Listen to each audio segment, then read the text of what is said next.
One of the things that helps us stay unconscious and encourages the kind of blindness that doesn't know it's blind is silence around paradigms, unconsciousness around dimensions of distinction. Now, language, of course, brings in dimension of distinction, and the more paradigms, the more lenses through which we view an object, the more full-bodied it becomes. It's as if an object is an infinite number of colors. And as we look through the red lens, we can only see the red hues. As we look through the yellow or the green lens, we can only see the green hues. And each paradigm, each distinction provides a window into understanding the energy readout of an object from that particular spectrum. So let's look at a couple of typical blind spots, meaning that in our culture you can go cradle to grave without clarity, without consciousness, without excellence in understanding each of these distinctions.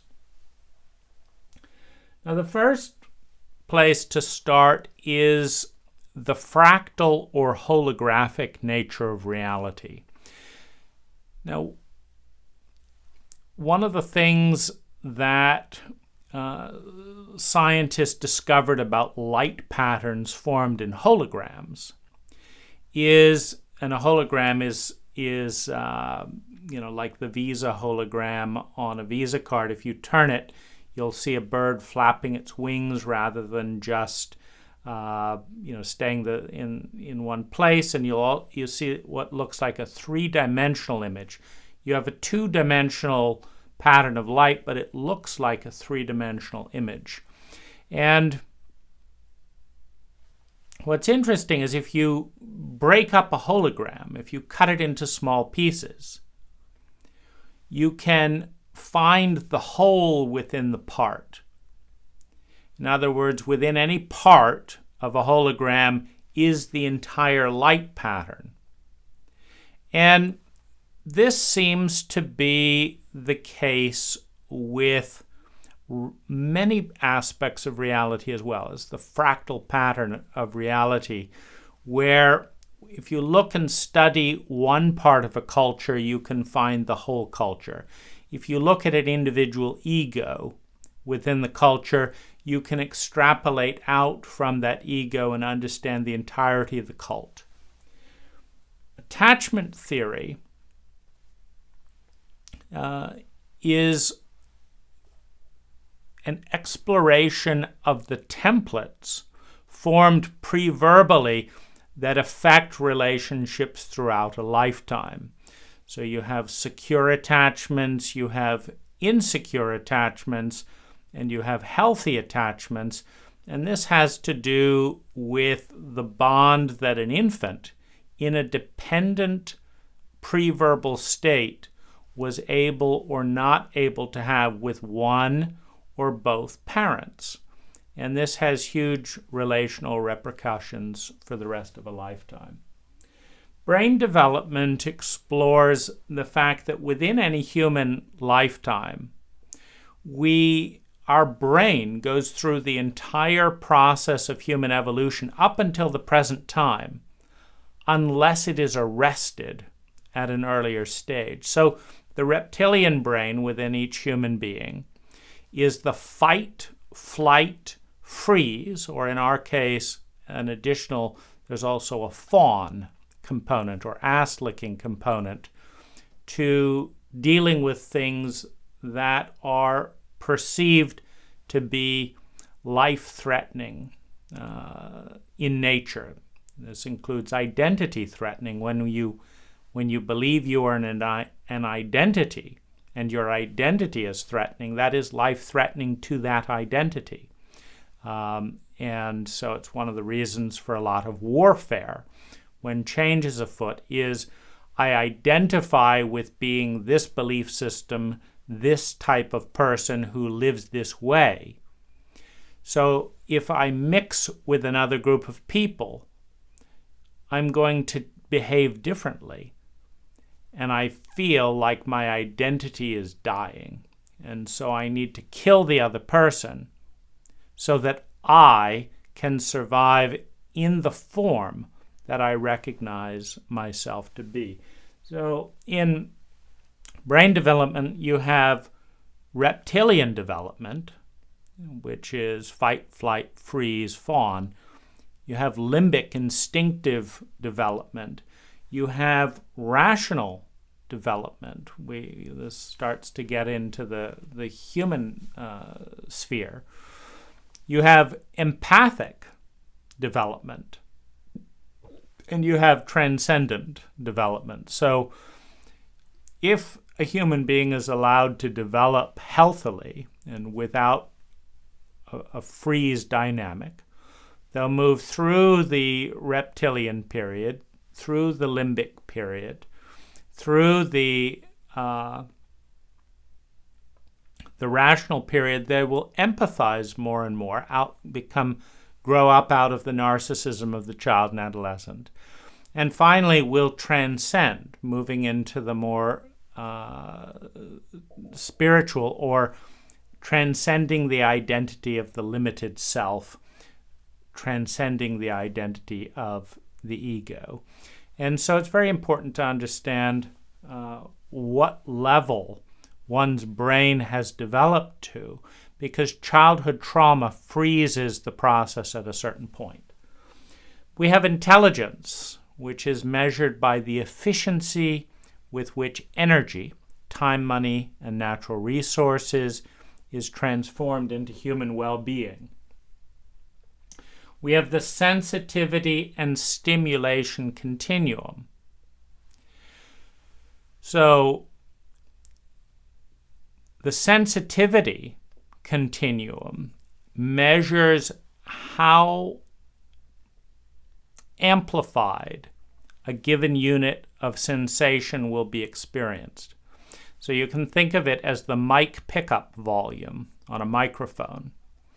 And so when the pickup volume is turned up very high on a sensitive microphone, you can hear an ant walking.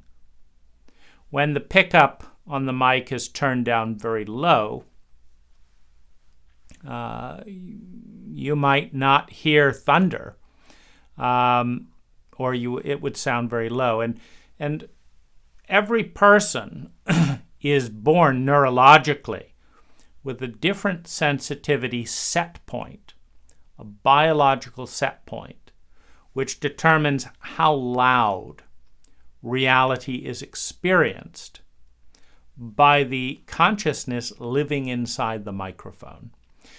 And you then have the stimulation continuum, which determines how loud the reality is to begin with. So whether there's thunder going on or whether an ant is walking is a very loud stimulation continuum. And then you have the sensitivity continuum, which is how that volume is processed. And there's a certain point on every sensitivity continuum where a given amount of stimulation moves from boredom to aliveness and engagement into discomfort and into excruciating amounts of pain. And these are generally not tracked within our culture. We have adult love. What is adult love? We have the love of the child. I need. We have the love of the adolescent. I lust, I want. We have the love of the young adult. I'm exploring. I want to be free. I want to experience. And then we have adult love. What is adult love? We have psychedelic best practices. And of course, the paradigm of a best practice is a habit that is correlated with a highly desirable outcome. So if you're swimming and don't lift your head up out of the water and drown 100% of the time, that's not a best practice. And so you have practices that allow you to survive, but then you have practices that people who engage in these particular recipes of activities not only survive securely, but they do incredibly well. And it's named as a best practice, as a flag there, to say, if you want to experience reality at a very high level, engage in it in this way. So we have psychedelic best practices. We have therapeutic best practices. Timothy Leary did a study of people who were in psychotherapy and people who were not in psychotherapy. And at the end of a year, a third of the people were better off, a third of the people were the same, and a third of the people were worse. But what was interesting is this was in both groups. You could not tell the difference between who was statistically likely to get better in psychotherapy or not. And this ties in with therapeutic best practices. We have relationship best practices. The practices that when both people engage with those practices tends to bring out the best in the relationship and the best in oneself and one's partner. We have community best practices. The practices in community that lead to a healthier, more vibrant community. We have an understanding of chauvinism. Chauvinism that is often thought of as the elevation of men, male chauvinism, and the devaluation of women. But chauvinism at its core is much deeper than gender. The masculine is the polarity as the world is split into two, into the yin and the yang. The masculine represents half of the quality of all energy exchange, and the feminine, or yin, represents half of the quality of all feminine exchange. So in electricity, you have the positive pole and you have the negative pole for energy exchange.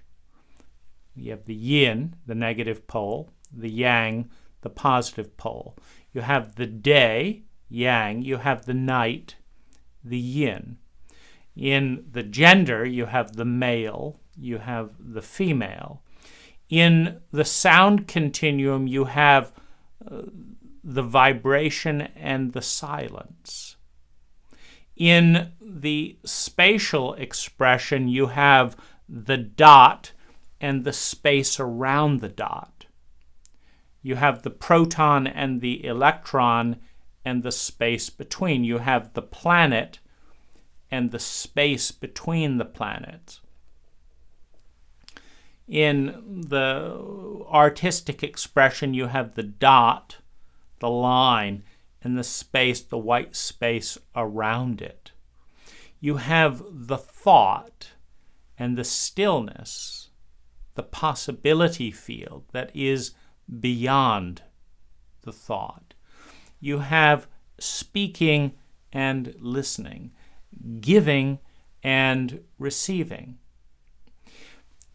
At the core of cultural Western chauvinism is the belief that the day is more important than the night, that the man is more important than the woman, that the sound is more important than the silence, that the positive charge is more important than the negative charge, though thankfully we don't allow people to make chauvinistic batteries because they wouldn't work, that speaking is more important than listening, that the giver is more important than the receiver. So we're not actually, with chauvinism, attacking women so much as we are devaluing one half of the polarity of existence. When you look through a polar lens, you take the totality of what is, you cut it in half equally. So a scientist would say that these are equal halves. And because the value in all energy exchange comes with the flow of the halves relating together, meaning you take a baby and you cut it in half, it has very little value. You take a planet and cut it in half and it spirals into chaos and out of order and orbit. The two halves are only relevant because of the flow that they enable. A positive charge on a battery is irrelevant without the negative charge to catalyze it into an exchange of electricity. And so it takes a great deal of arrogance to presume to know which half of the whole that any scientist will measure as equal. Half is equal to the other half. There's no other way around it. And when one half cannot exist without the other, it is irrational. You can see it clearly with the gender irrationality, because if you allow a male chauvinist to make the point about how important men are, you say, fine, great, men are really, really, really, really important. Now, how much more important is the mother that is necessary for the existence of every single man on the planet? Is one more or less important than the other? You can't make that argument scientifically. You have to make it unscientifically by being blinded, by blinding oneself to the ecological framework of masculine and feminine energy, because those little dots in the yin yang, that beautiful ancient Chinese shape, you don't have one without the other. You don't have silence without sound. You don't have sound without silence. You don't have giving without receiving. You don't have speaking without listening. That old saying, if a tree fell in the forest and no one was there to hear it, did it make a sound? More practically, if you say something that not even you listens to, does it mean anything? And yet we are burdened by the illusion, by the dogma, by the unscientific notion of chauvinism, and it permeates all aspects of dogmatic culture, of Western dogmatic culture. And it's one of the reasons that each of these things in a chauvinistic culture is invisible. Meaning you can go through an entire education to draw out that which is within, to educate in the Latin, without learning any of this. Because part of chauvinism is the statement that the inner world is not as valuable as the outer world. It's one of the reasons why the night is devalued. Well, nothing happens. No, nothing happens in the outer world when people are sleeping, but on the inner world, an incredible amount is going on, consciously and unconsciously, depending in part on whether the cult, in its chauvinism, has space for the magic of dreams.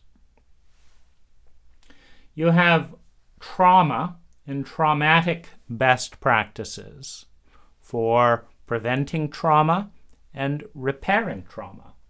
You have PTSD, the phenomena that is on the rise in our culture, when people are traumatized without being traumatically literate or surrounded by traumatically literate individuals capable of de-escalating the biology of the reptilian brain.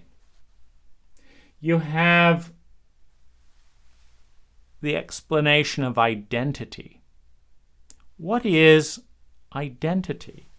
And the science of identity. How does identity form and evolve in tandem with its physical and cult environment, its physical and cultural environment? You have the phenomena of arrested development and inner ages. The fact that the majority of grown-ups in our cult or culture today do not feel, if they take the time to notice at all, do not feel their biological age. If you watch an individual moving through a day, moving through a week, and track the psychological age, how old they feel emotionally, we have a large percentage of our people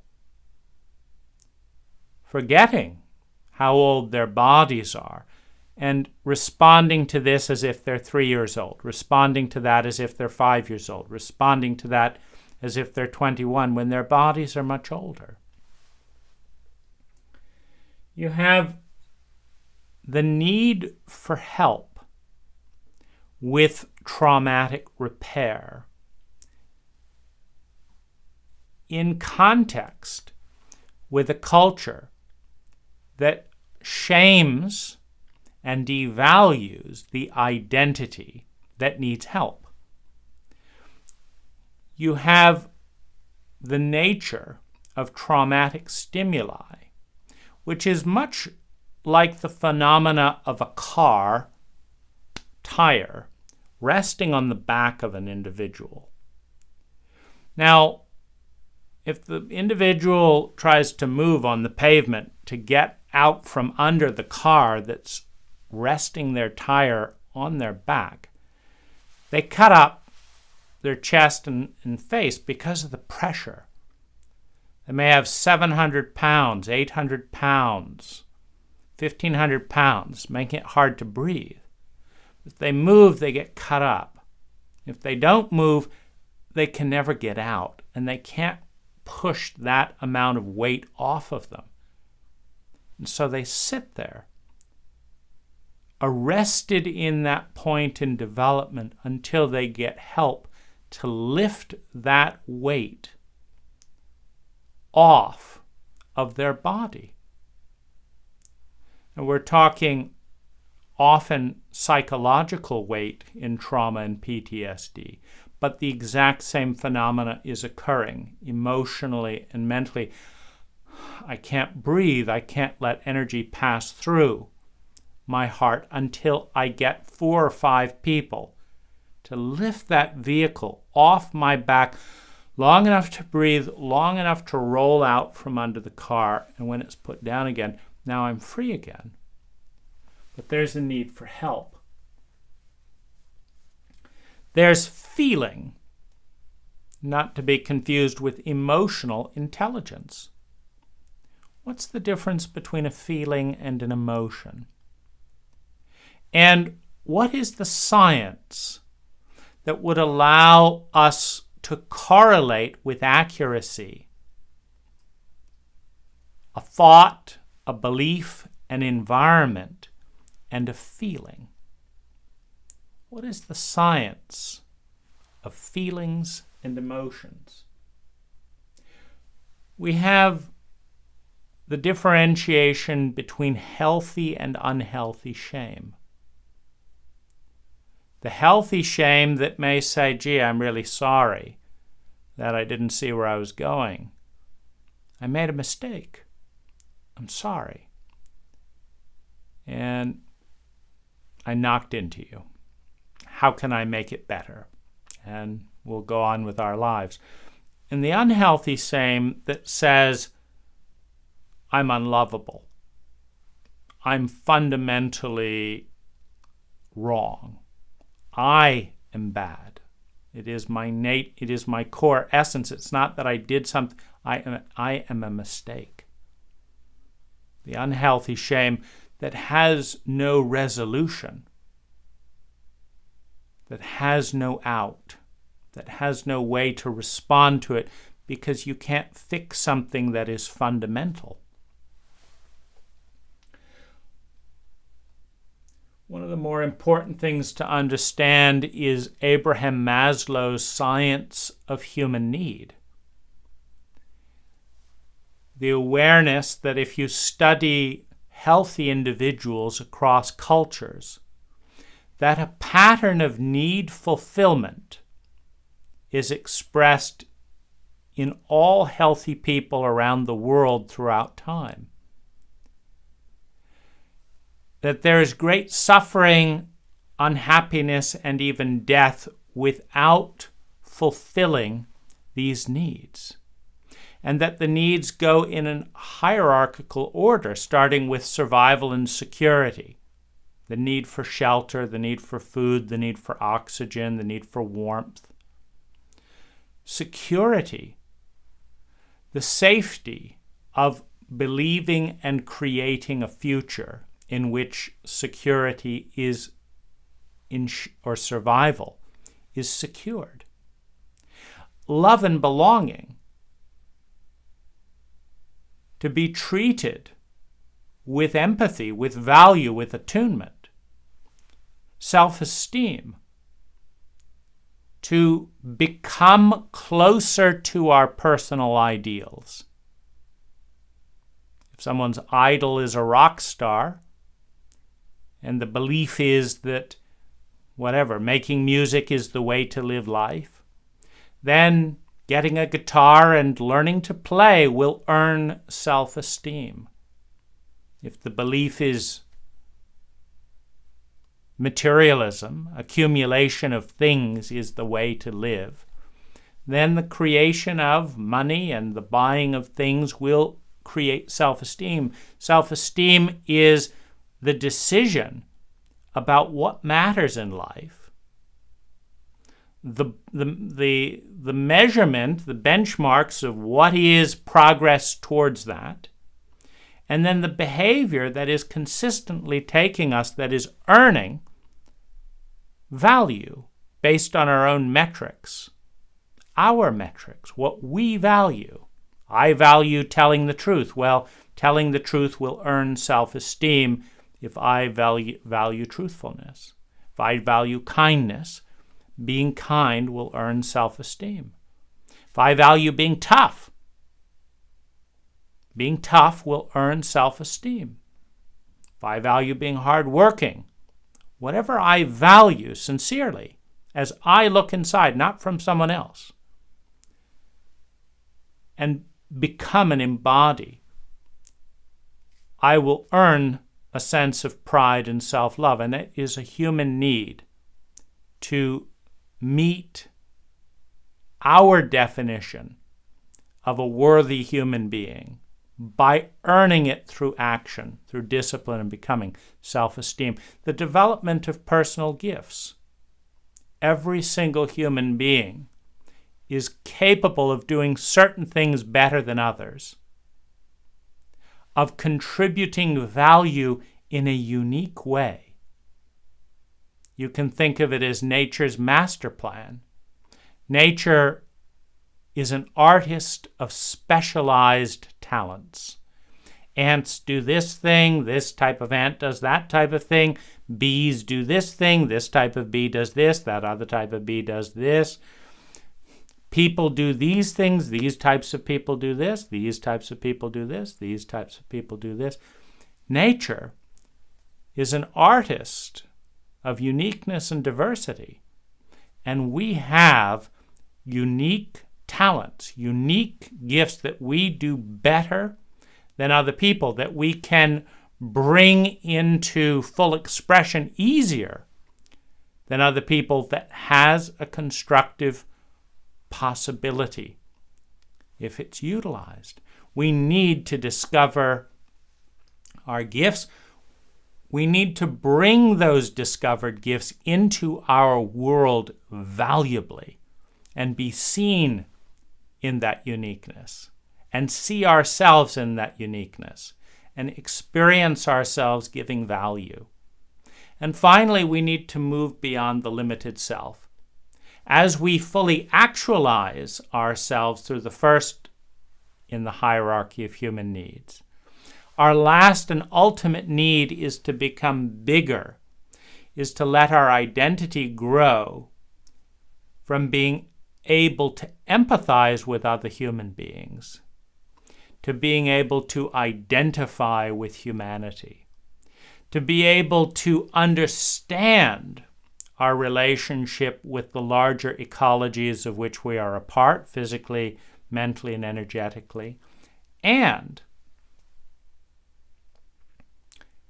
to identify with being bigger than the limited self, bigger than the ego. So the hierarchy of human needs is a very important underlying drive, as is the deeper core drive that lies beneath all human endeavor. The desire of every human being in human history to feel sustainably better and avoid feeling chronically worse. There is the phenomena of belief to create a profound amount of impact within a paradigm, within a thought process that produces sensation, behavior, feelings, in time, emotion, which over time affirms the belief.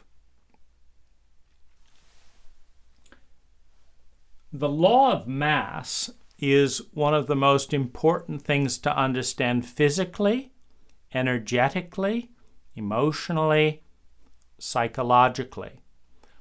The law of mass says that when a bowling ball moving at 10 miles an hour encounters a pinball 1/100th of its size moving at 10 miles an hour, the pinball bounces off based on the trajectory of impact, and the bowling ball continues on its path minus the velocity of the pinball. When an individual ego consciousness in a small infant's body encounters the giant of the parent, the psyche, the pattern of the infant is blown away, and the imprint of the giant takes hold. When an individual is pilloried by 100 people, threatening their need for survival, security, love, and belonging, this 100-to-1 ratio sends the identity of the individual flying with the same precision as the pinball encountering the bowling ball. The law of mass determines how extensive impact is. Because when 100 people all punch you in the face at the same time, the impact is exponentially higher than when one does. When 100 people all send you love and care at the same time, the impact is exponentially higher. The law of mass is in play constantly in all human and group interactions. And finally, we learn and need to understand the role of trust,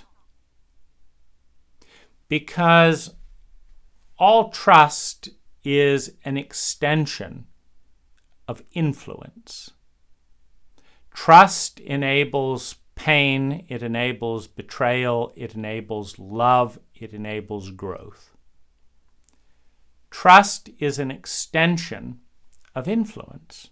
It is highly efficient because once defenses are in place, it will take 10, 20, 100 times more energy to get from point A to point B than if there is trust and support in place. So on the metric of intelligence, the efficiency with which time, money, and energy create sustainable well-being, if there is trust, it is 100 times easier than if there is not trust. And the power of a role, the role of a doctor, the role of a house cleaner, the role of a musician, the role of a therapist, the power of a role, the role of a priest, the role of a shaman, the role of a priestess, of a teacher, of a parent. A role determines the amount of impact. And there are certain roles that are the equivalent of the bowling ball and the pinball. And when those are in relationship, when a bowling ball is in relationship with a pinball, in a role of therapist, of priest, of parent, of law enforcer, of captain on a plane, flying a plane. You see, a captain flying a plane can destroy the lives of every single passenger on that plane. The priest, as the representative of the divine, can destroy faith and understanding of the universe. The teacher can send the student off on the wrong path. The parent can threaten the life and sense of value of every child in their care. So the law of mass and the trust that is connected with certain role relationships is incredibly important to whether a culture, whether a relationship, whether a potential evolves and grows or shrinks and dies.